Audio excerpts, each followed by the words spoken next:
The woods had always held a special allure for my family, especially my younger sister, Sarah. We decided to embark on a camping trip that would become etched into our memories for all the wrong reasons.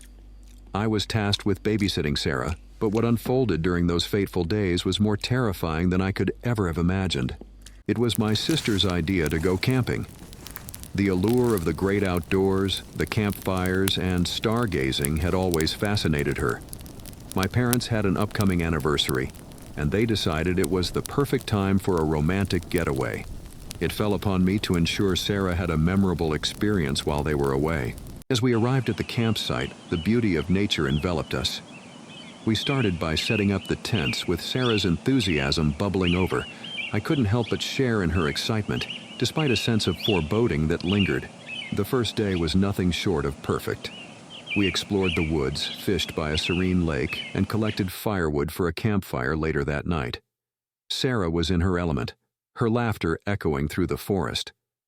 As the sun dipped below the horizon, we gathered around the campfire.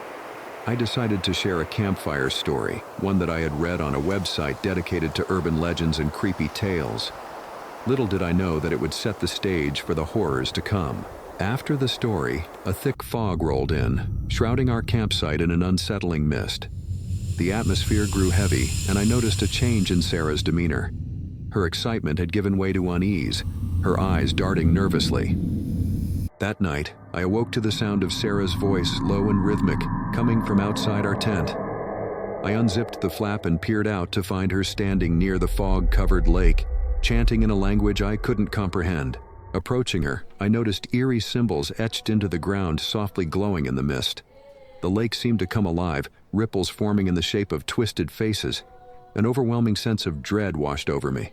As I tried to pull Sarah away from the lake, an otherworldly voice emanated from the water, speaking in a malevolent tone. I couldn't understand the language, but the intent was unmistakable. It sought to harm us. Panicking, I grabbed Sarah and fled from the cursed lake. We ran through the fog, but it seemed to conspire against us, distorting our surroundings and disorienting us. The woods had turned into a labyrinth of horrors. Exhausted and terrified, we stumbled upon another campsite where a group of campers offered help. They had witnessed the eerie symbols and experienced their own encounters with the malevolent presence. We were eventually reunited with our parents, who had cut short their anniversary trip upon hearing our ordeal. Sarah clung to them, her eyes still filled with the terror of that night. As we left the cursed campsite, I couldn't help but feel that the story I had shared had somehow become our reality.